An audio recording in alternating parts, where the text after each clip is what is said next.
পাঁচ ওয়াক্ত ফরজ নামাজের পর সবচেয়ে ফজিলতপূর্ণ নামাজ হলো তাহাজ্জুদের সালাত। কোরআনে কারিমে এই সালাতটির কথা আল্লাহ রাব্বুল আলামিন নাম ধরে আলাদা করে উল্লেখ করেছেন।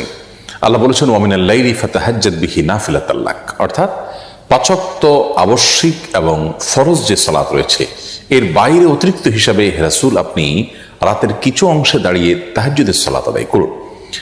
বান্দা আল্লাহ রাব্বুল আলামিনের খুব বেশি নৈকট্য লাভ করতে পারে, কাছাকাছি যেতে পারে তাহাজ্জুদের সময় অর্থাৎ ভোর রাতে, এবং তাহাজ্জুদের সালাতের মাধ্যমে ওই সময়টাতে দোয়া করার মাধ্যমে আল্লাহ রাব্বুল আলামিনের কাছ থেকে বান্দা তার যে কোনো চাওয়াকে পেশ করার সবচাইতে সুবর্ণ সুযোগ হিসেবে গ্রহণ করতে পারে। তাহাজ্জুদের সালাত নিয়ে আমাদের অনেকেরই জিজ্ঞাসা যে তাহাজ্জুদের সালাত কিভাবে আদায় করতে হয় এবং কখন আদায় করতে হয়, সন্ধ্যা রাতে আদায় করলে তাহাজ্জুদ আদায় হবে কিনা। তো এসব প্রশ্ন উত্তর আমরা আজ দিতে চাই। প্রথম কথা হলো যে তাহাজ্জুদ এই শব্দটির অর্থই হলো ঘুম থেকে উঠে যে সালাত আদায় করতে হয় সেই সালাত।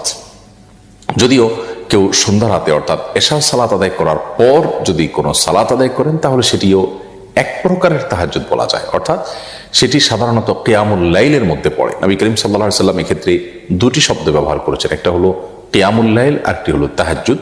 তো কিয়ামুল লাইল বা রাত জেগে সালাত আদায় সেটা কিন্তু রাতের শুরুতে অর্থাৎ এশার সালাতের পর থেকে নিয়ে যে কোনো সময় কিংবা রাতের শেষ ভাগে ফজর আগ মুহূর্ত পর্যন্ত যে কোনো সময় সালাত আদায় করুক না কেন পুরো সালাতটাই সবগুলোকেই সাধারণভাবে কিয়ামুল লাইল বলা হয়। অতএব যদি কেউ এশার নামাজের পর 2 রাকাত অথবা 2 রাকাত 2 রাকাত করে 4 রাকাত কিংবা 6 রাকাত কিংবা 8 রাকাত সালাত আদায় করেন তাহলে তিনিও রাতে দাঁড়িয়ে সালাত আদায়কারীদের কাতারে শামিল হলেন, সেটাও এক প্রকারের তাহাজ্জুদ হলো। যদিও মূল তাহাজ্জুদ বা তাহাজ্জুদ শব্দের যে অর্থ সেটি আক্ষরিক অর্থে বাস্তবায়িত হবে তখন যদি সেটা ভোর রাতে আদায় করা হয়, রাতের শেষ প্রহরে আদায় করা হয় এবং একটু ঘুমিয়ে উঠে তারপর আদায় করা হয়, তাহলে সেক্ষেত্রে সেটিকে বলা হবে তাহাজ্জুদ।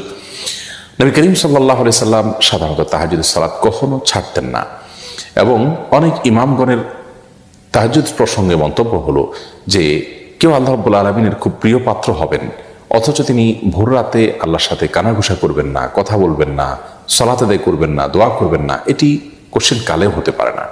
আজকাল নানা কারণে আমাদের জন্য তাহাজ্জুদ বেশ কঠিন হয়ে গেছে। অন্তত আমরা রাতের প্রথম প্রহরে এশার পরে 2 রাকাত বা 4 রাকাত সালাতও যদি আমরা কিয়ামুল লাইল নিয়তে পড়ি সেটাও ইনশাআল্লাহ বিইذনিল্লাহ মানে এক প্রকারের তাহাজ্জুদ, অর্থাৎ আক্ষরিক অর্থে না হলেও তাহাজ্জুদটা যেহেতু কিয়ামুল লাইলের ক্যাটাগরি সালাত তো সেই হিসাবে এটাও কিয়ামুল লাইল হিসাবে গণ্য হবে ইনশাআল্লাহ বিইذনিল্লাহ।